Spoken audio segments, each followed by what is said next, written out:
Welcome to this explainer on sleep optimization and nervous system regulation. For decades, we've treated the human heart like it's just this simple mechanical pump. The old paradigm was basically, hey, don't feed it the wrong fuel, take it for a walk, and you'll be fine. But we are completely dismantling that idea today because emerging clinical data and advanced neurobiology are pointing to a system that is way more profound and beautifully interconnected. To really understand human optimization from first principles, we've got to start by solving this incredible biological detective story. Think about it. How does a completely immaterial thing, like a looming deadline, a financial worry, or just chronic anxiety, how does that manifest as actual physical, cellular destruction in your coronary arteries? It's a fascinating question, and it forces us to look right past those traditional risk factors and examine the mind-body connection on a microscopic level. We set the stage by looking at the massive global Inter-Heart study. This was an absolutely unprecedented landmark clinical evaluation of nearly 30,000 subjects across 52 different countries. The researchers were hunting for the universal baseline causes of cardiovascular disease. And what did they find? They discovered that just 9 risk factors predict a staggering 90% of the risk for a first myocardial infarction, or what we commonly call a heart attack.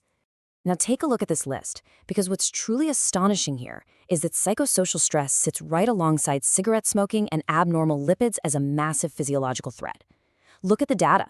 It carries an odds ratio of 2.67. What that actually means is chronic psychological distress nearly triples your risk of a heart attack. Let that sink in. A subjective, invisible feeling of stress is acting as an objective, highly measurable biological toxin. Okay, let's dive into part 1, chronic stress and the anatomy of stress. We really need to trace exactly how psychological distress becomes biological destruction. So how do we get from feeling overwhelmed to the actual calcification of a vital artery? Well, a landmark study published in The Lancet finally proved this precise neural-to-arterial pathway in humans using advanced PET and CT scans. It all begins in the cortical limbic system of your brain, specifically the amygdala, that almond-shaped center for fear and emotion regulation. When you're constantly stressed, the amygdala's resting metabolic activity literally spikes. This heightened brain activity then fires off a direct distress signal straight to your bone marrow, basically commanding it to overproduce immune cells. These inflammatory cells flood your bloodstream and physically attack the delicate lining of your blood vessels, leading directly to arterial inflammation. It's crazy, right? Your brain's ancient survival mechanism is inadvertently damaging your own cardiovascular system. And this entire biological cascade, it's fueled by cortisol. Now, from an evolutionary standpoint, cortisol is a lifesaver. It triggers the sympathetic fight or flight response, dumping glucose and fats into your bloodstream to give you this massive energy burst, so you can, say, outrun a hungry saber-toothed tiger. But in our modern world, your brain mounts that exact same extreme biological defense against an aggressive email from your boss. And when it's constantly triggered by the relentless pressures of modern life, chronically elevated cortisol completely derails your endocrine and metabolic systems. This perfectly illustrates why chronic stress fundamentally shifts your body composition. Chronically high cortisol completely alters your insulin sensitivity and thyroid function. It actually drives your body to store excess energy, not just as normal subcutaneous fat, but as highly dangerous inflammatory visceral fat that wraps deep around your abdominal organs. So essentially, chronic stress can drive dangerous metabolic syndrome and midlife weight gain, even if you are eating perfectly clean and tracking every single calorie. Which brings us to part 2, the vicious cycle of our metacardiovascular system. Because once this baseline stress is elevated, it stops being a linear problem. It morphs into a terrifying closed-loop biological trap. Let's trace chronologically how this builds. First, chronic stress leads to a totally unnatural spike in your evening cortisol. That hormonal interference completely wrecks your sleep architecture. Laboratory experiments consistently show that sleep restriction independently impairs your glucose tolerance within just a matter of days, all while driving up hunger hormones like ghrelin. This resulting insulin resistance stores even more of that visceral fat we just talked about, which in turn increases your baseline systemic inflammation, throwing you right back into a state of higher stress. It's a vicious, self-reinforcing cycle that constantly accelerates cardiovascular aging. And it gets worse.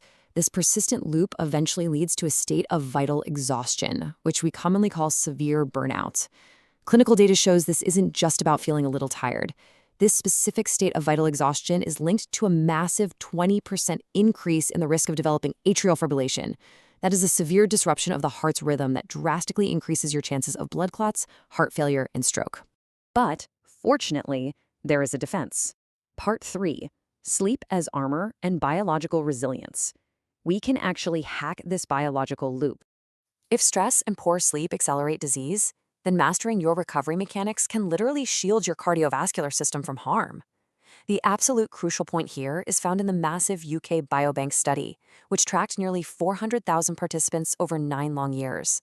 The researchers wanted to observe how a person's underlying sleep architecture interacts with their genetics and lifestyle choices to modify their ultimate risk for cardiovascular disease. And man, this data completely shifts our understanding. Just look at this comparison. For individuals with a poor sleep pattern, an unfavorable lifestyle like a bad diet or lack of exercise spikes their risk of a heart attack by 29%. But for those maintaining a healthy sleep pattern, the exact same unfavorable lifestyle only increases their risk by 17%. Think about the implications of that. A highly restorative sleep pattern actually acts as a physiological shield. It significantly attenuates the physical damage caused by poor lifestyle choices and even genetic risks. Sleep isn't just passive rest, it is active biological armor.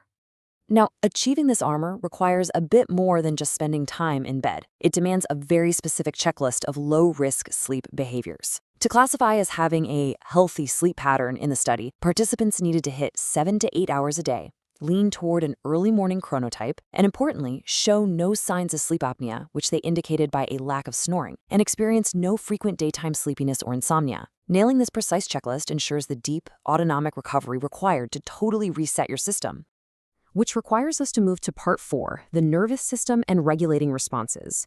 To achieve this optimal sleep and halt that amygdala's inflammatory cascade before it even starts, we have to consciously regulate the autonomic nervous system. We literally have to learn how to manually operate the machinery that controls our subconscious stress response.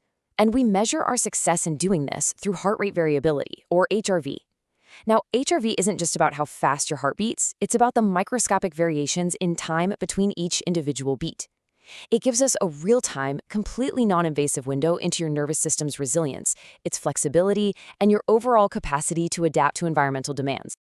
A high HRV indicates strong vagal tone, meaning your vagus nerve is successfully applying the biological brakes to your stress response. The vagus nerve is essentially the superhighway of the parasympathetic system.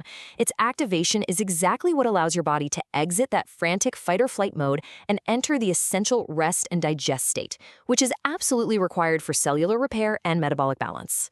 You can clearly see the competing forces at play right here in your heart's primary pacemaker, the sinoatrial node.